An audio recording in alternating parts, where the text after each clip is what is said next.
Welcome to some very famous people you've never really heard of. Bite-sized biographies of the famous, the infamous, and the quirky in less than an hour. My name is Philip D. Gibbons, and there is more information about me, this podcast, and a bibliography at someveryfamouspeople.com. There are also photographs of many of the individuals and places mentioned in this podcast. At the conclusion of Part 1, there will be additional suggestions concerning further information about today's subject, Fletcher Christian, William Bligh, and the real story of the Mutiny on the Bounty. There will also be more information concerning my novel, Is That Your Final Answer?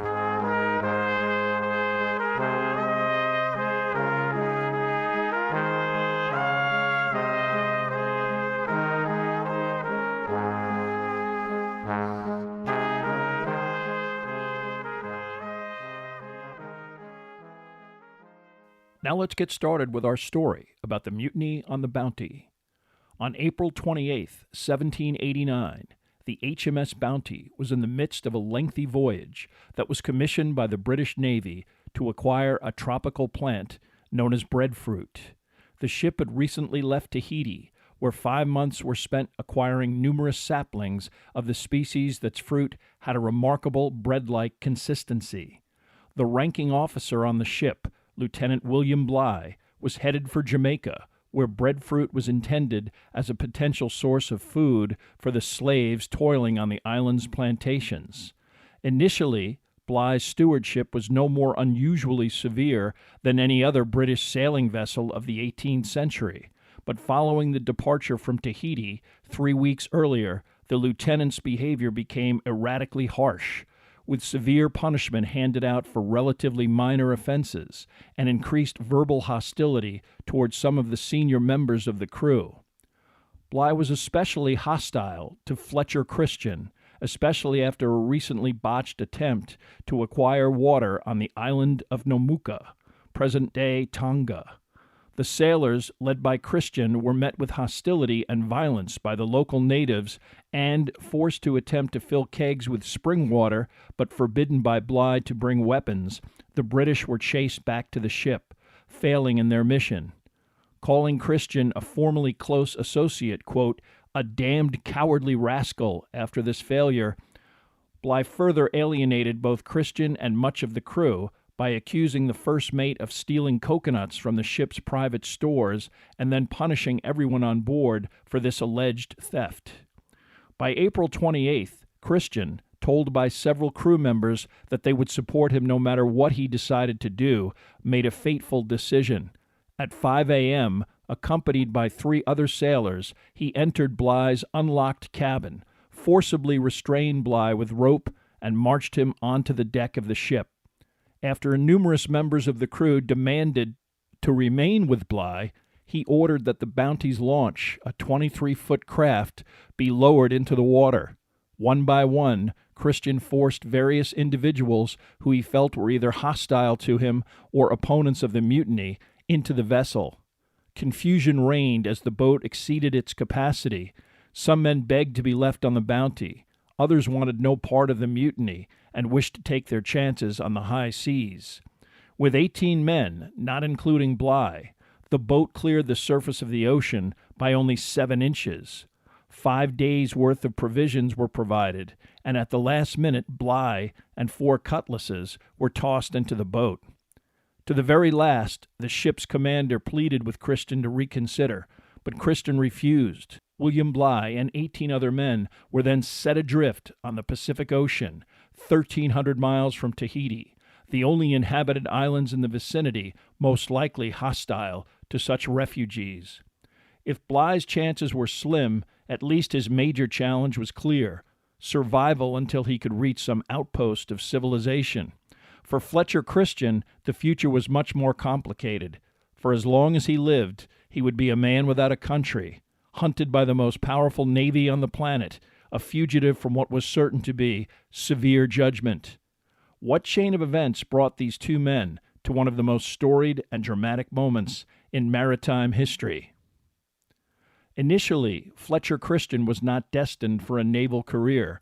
He was born on the 25th of September, 1764, in the Cumbrian village of Eaglesfield. His father, Charles, was a wealthy attorney originally from the Isle of Man. Descended from several generations of Manx judiciary, it was the senior Christian's original aim that all three of his sons get an education and pursue the law. Anne Christian, Fletcher's mother, had brought her ancestral home of Moorland Close into the marriage, and initially the family lived a prosperous existence as landed gentry. Unfortunately, Charles Christian died when Fletcher was 4 years old, and his mother continued to spend and live lavishly, despite the lack of any meaningful income. Eventually, despite being bailed out a few times by wealthy relatives, Anne Christian fled to the Isle of Man, where she subsisted on a small annuity, safe from any prosecution for the massive debt she accrued during Fletcher's childhood. Not much is known about Fletcher Christian's teenage years, other than that he was well educated in the Cumberland area and spent his summers at his mother's residence on the Isle of Man. His uncertainty about a career was underlined by the fact that his first experience on board a naval ship did not occur until April 1783, when he was 18 and a half, considerably older than most of the boys of his peer group. But Christian's first ship, the HMS Eurydice, certainly provided a remarkable initial exposure to both the exotic locales of South Africa and India and the harsh daily life aboard a British Navy vessel. The 24-gun Eurydice had a crew of 160, including a unit of Marines, and Christian personally thrived on his new vocation, getting a promotion from midshipman to master's mate. Unfortunately, the end of hostilities in the American colonies meant less opportunities on board British naval ships, and Christian was forced to find any employment available, most likely on board a merchant ship. Through family connections, Christian approached Lieutenant William Bligh, also currently relegated to commanding ships involved in the rum and sugar trade of the Caribbean. Although Bligh was underemployed in his current position, he had a reputation as a skillful navigator who had served with Captain Cook during Cook's third and final voyage. Initially, Bligh politely refused Christian's employment request, but was impressed when the young man offered to volunteer and work for nothing to gain valuable experience. Christian accompanied Bligh on 2 voyages on board a merchant ship that was actually named the Britannia.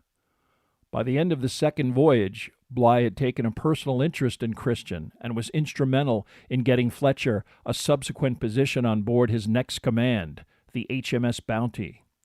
The Bounty's mission was precipitated by the vision of one man, Sir Joseph Banks, an extremely wealthy scholar and scientist who interacted with the foremost British and European scientists and naturalists of his day. Banks eventually became an influential advisor to King George III and a member of the Royal Society, essentially Britain's Academy of Natural Science. At age 23, he sailed to Newfoundland and Labrador, having convinced George III that the discovery of new species of plants and wildlife should be a fundamental mission of the British Navy and government. Banks' scholarship and documentation of this voyage earned him a subsequent appointment on board the HMS Endeavour during the first South Pacific expedition commanded by James Cook. That Banks could bankroll 8 other crew members helped to cement this prestigious posting. The 3-year Endeavour journey, focused mainly on the exploration of current-day Australia, made both Cook and Banks famous throughout Britain. In 1778, Banks was elected president of the Royal Society and focused on the expansion of the first and most prominent botanical garden in the world, Kew Gardens. He also commissioned voyages focused on specific regions or botanical species. These included the northwestern Pacific efforts of George Vancouver and the Polynesian mission to transport breadfruit to the West Indies, undertaken by William Bligh and the crew of the HMS Bounty. Although Bligh benefited from Banks' initial interest and influence, the voyage of the Bounty did not get off to an auspicious start. Because at 220 tons, 85 feet, roughly half the size of Cook's Resolution, the Bounty was officially designated as a cutter, the smallest size in the British Navy. Commander Bligh would still be a lieutenant and not a captain. Although out of respect he was addressed as captain, this was an unofficial title, and this lack of promotion also had financial consequences, as a lieutenant was paid less than a captain, despite Bligh's command of the ship. Bligh already taking a sizable cut in pay from what he could make commanding a merchant ship. Also, the ship's small size did not merit the assignment of Marines, whose presence would have made the subsequent unrest during the voyage inconceivable. The ship was completely overhauled, the normally spacious captain's cabin reconverted to a repository in anticipation of the breadfruit plants that were the focus of the mission. Bligh's quarters became an atypical smaller cabin, this transformation delaying the ship's departure. That the Bounty's mission was of a low priority was further underlined when the Navy released other ships' orders while Bligh cooled his heels on the southern British coast. Because the Bounty's course necessitated sailing around Cape Horn to reach Tahiti, it was important to reach the region as quickly as possible during the southern hemisphere's warmer months. Bligh did not receive permission to sail until late November, and extremely bad weather in the English Channel prevented his exit from the British coast until late December 1787. This delay meant that Bligh did not reach the vicinity of Cape Horn until early April. Conditions were already so bad that he decided to break off and attempt to reach Tahiti via the Cape of Good Hope. Bligh and Christian remained on good terms, enough so that Christian was designated as an acting lieutenant, unofficially second in command. While this may have endeared him to Christian, it seems to have alienated the sailing master, John Fryer. Fryer was also the source of the first official punishment meted out on the ship, the flogging of seaman Matthew Quintal for insolence and mutinous behavior. Although Bligh did not personally observe these indiscretions, upon Fryer's mere report, the commander was obligated to administer punishment. Having previously observed some of James Cook's practices while at sea, Bligh also implemented the same requirements. Unlike many British vessels of the day, which were filthy, with crews that were unkempt, Bligh demanded that the Bounty be kept clean and reduced rations for sailors who failed inspections over cleanliness. Still, upon arrival in the vicinity of the Cape of Good Hope in late May, the morale on board the Bounty remained solid. The ship remained in the Cape Town area for over a month, taking on fresh food and overhauling the ship after a demanding voyage. Letters written by Bligh and others, delivered to Britain by ships that Bligh interacted with in South Africa, indicate that the crew was healthy, enthusiastic, and stable. The commanding officer's relationship with Fletcher Christian at this point was so cordial that he even lent his subordinate money.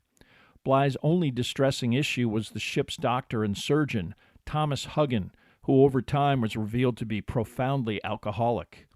Bligh now headed for Tahiti via a route that took the Bounty along the coast of South Australia, reaching present-day Tasmania in 7 weeks. Only 4 other ships had ever landed in this remote area, and the Bounty paused to explore the region.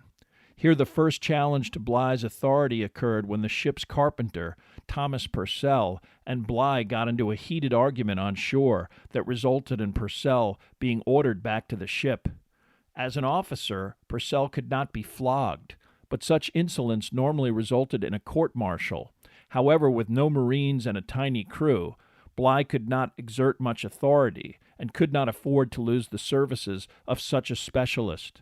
When Purcell and John Fryer became involved in a similar incident only 3 days later, Bligh merely rebuked Purcell by temporarily cutting off his rations. More discord resulted from a dispute between Bligh and Fryer when the sailing master refused Bligh's request to sign the ship's expense account, a normally routine procedure. It necessitated Bligh ordering the entire crew on deck to witness a public request to Fryer to do his duty. Fryer acquiesced, but the incident underlined growing discontent among even the officers on the ship. Fryer possibly was signaling that he had lost confidence in Bligh after an incident that occurred days earlier.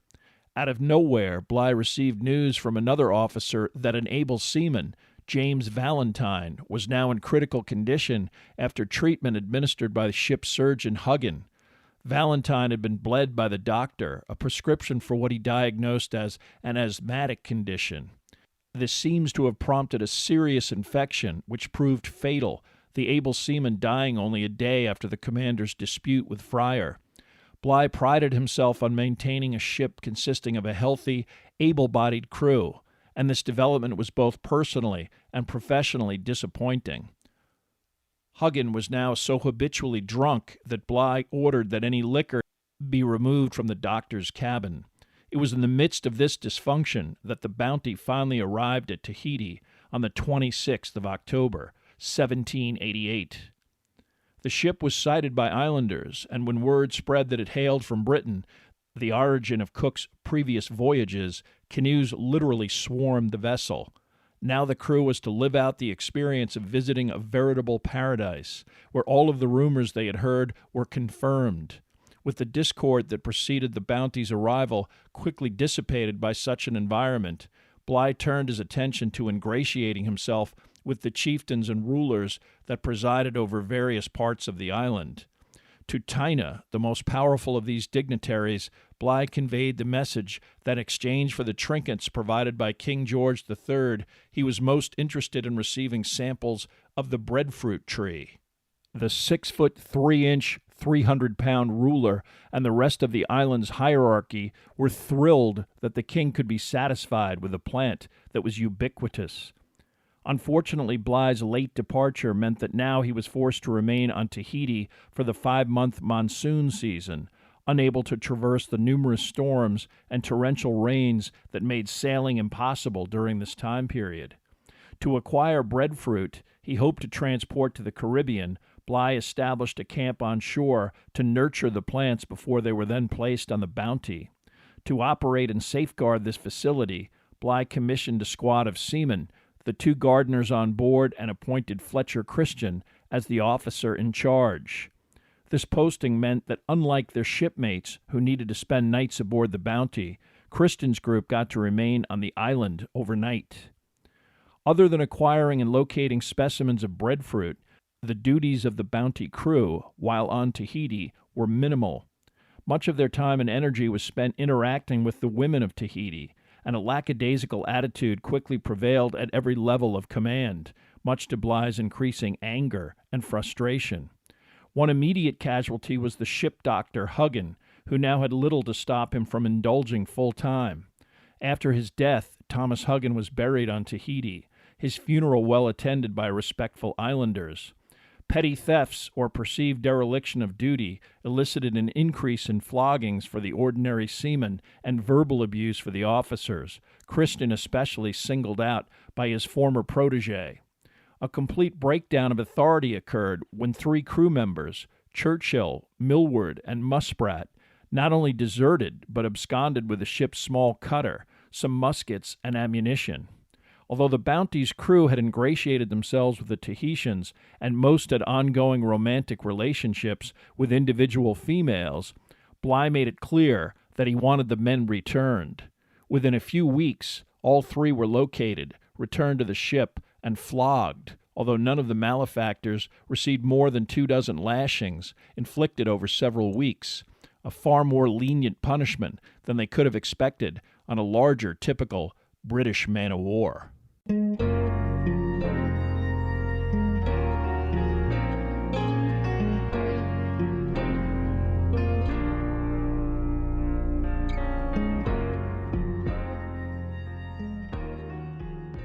Well, the reviews are in, and here are some of the words being used to describe Is That Your Final Answer?, the new novel by Philip D. Gibbons.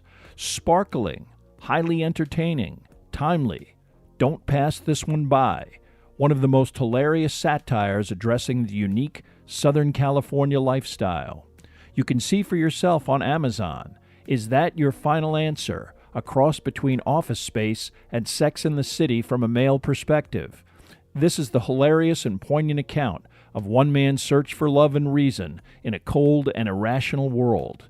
Now available in paperback in the Kindle store and for free on Kindle Unlimited. Is That Your Final Answer? Check it out today at Amazon.com.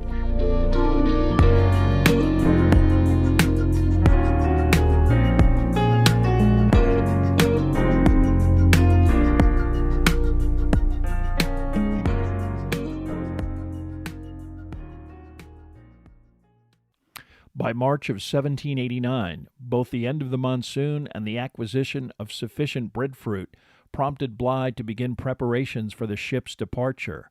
His former cabin was now packed with over 1,000 breadfruit saplings, and on April 4th, after a lavish send-off from the various island chieftains and some emotional goodbyes, the HMS Bounty left Tahiti for its next destination, Jamaica and the Caribbean, via the Endeavour Strait along present-day northern Australia.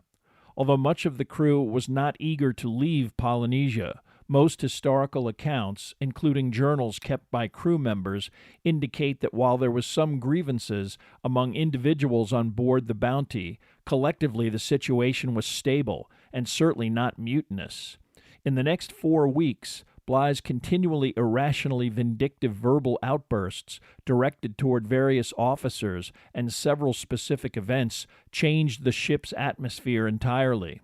2 incidents seem to have alienated Christian to the extent that he finally rebelled against Bligh and seized control of the ship.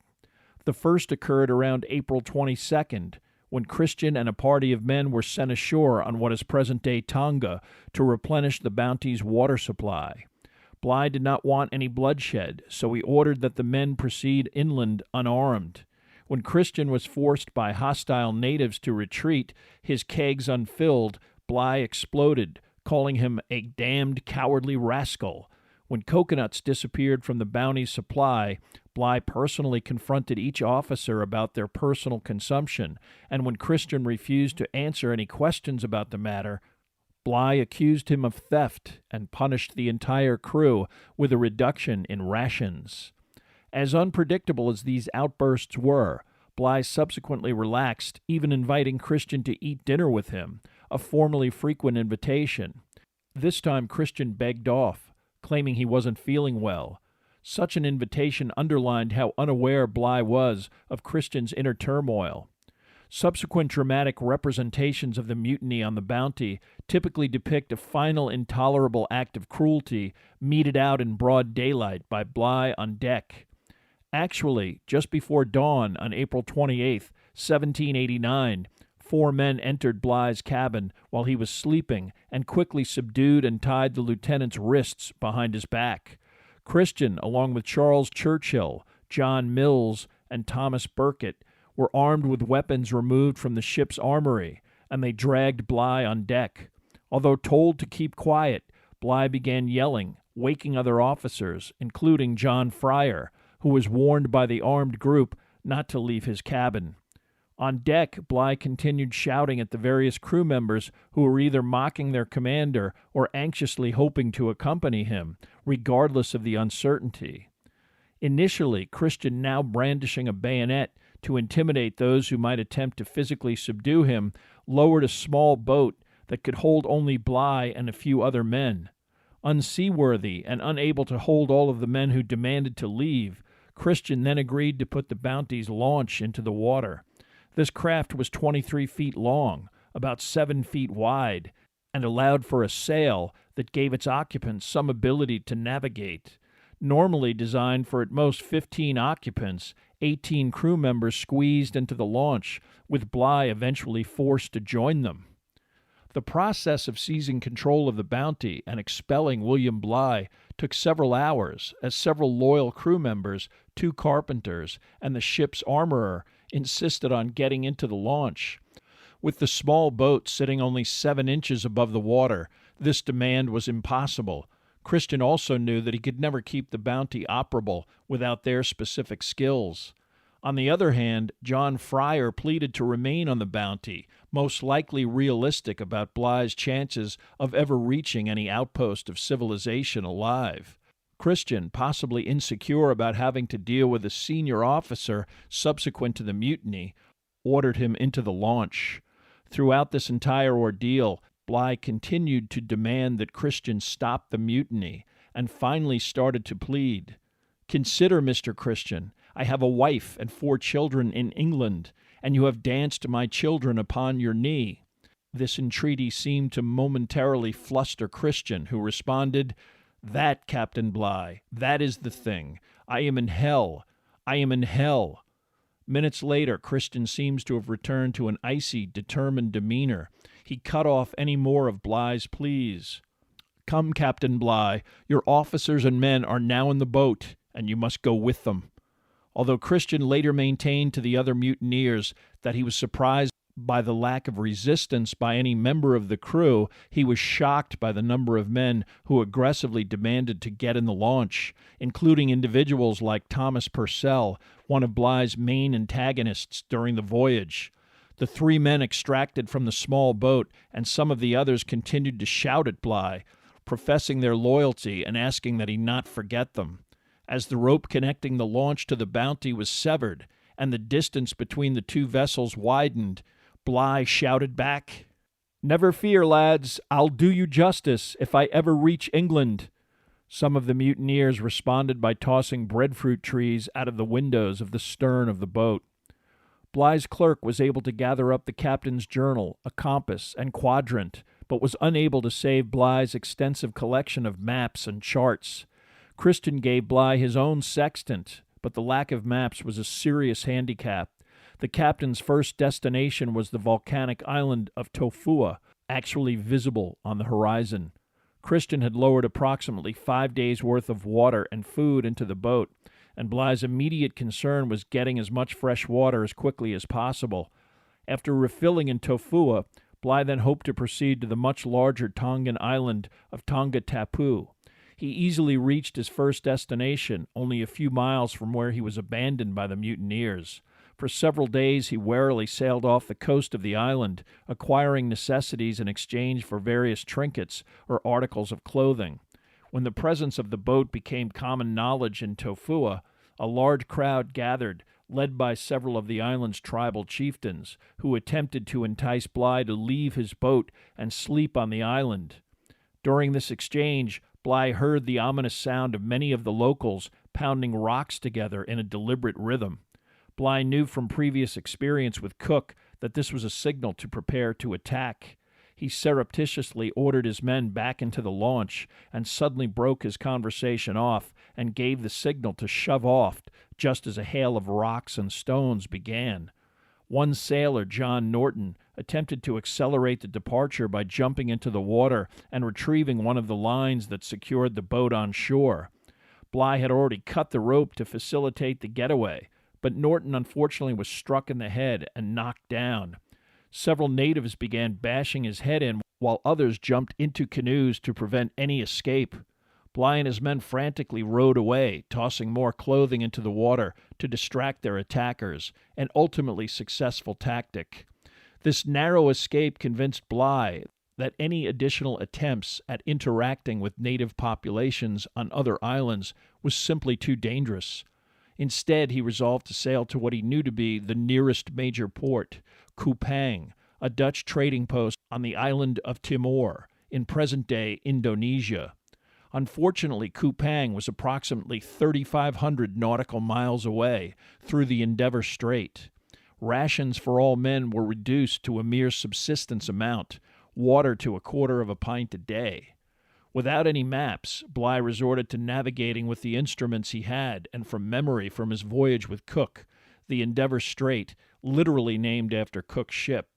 He also assigned different watches to the other 17 men, allowing some to sleep while others bailed water, a constant chore necessitated by frequently turbulent weather on the open sea. Despite their tropical surroundings, the weather was rainy with sunshine rare. This left the constantly soaked crew in a permanently uncomfortable state, frequently faced with large waves that could have capsized the boat at any time. A month after the mutiny, Bligh approached the Great Barrier Reef, landing on the first island he came to, which he named Restoration Island. There the men went ashore and found water, local fruits, vegetables, and even oysters. Despite Bligh's warning, the men gorged themselves and then literally passed out on land. They rested for 2 days and then spent 4 more days making their way through the maze of the reef until they reached the northernmost tip of present-day Australia. From here they left the relative sanctuary of the area for the open sea. Kupang was still over 1,000 nautical miles away, the final stretch proving the roughest of the entire ordeal. Almost 2 weeks after leaving Australia, Bligh finally sighted Timor, the crew at their limit of endurance. Several times during the voyage, Bligh and other men, including Fryer and Purcell, became involved in protracted, nasty disputes that bordered on the physical. But now, after pulling off the inconceivable, Bligh was not only jubilant, he was determined to reach Britain as quickly as possible. His next objective was Batavia, present-day Jakarta, and a passage directly back to England. One of his crew members died during the 2-month recuperation in Kupang. 5 others died either in Batavia or en route back to Europe.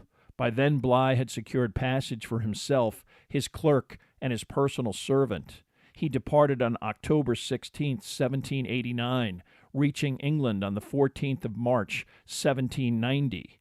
On March 15th, exactly 321 days after Christian's mutiny, Bligh presented himself at the Admiralty in London.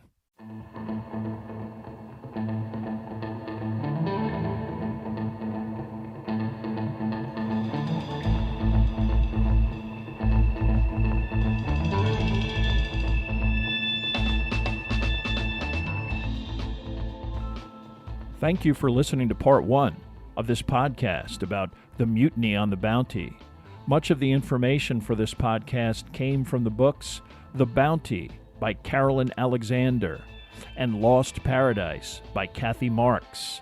There are also additional photographs, bibliographical, and musical information at someveryfamouspeople.com. If you have enjoyed this presentation, please like us at our Facebook page, Some Very Famous People, and follow us on Twitter at Philip D. Gibbons. Also rate us on iTunes, and if you have the time, leave a brief review. A link is provided at the website.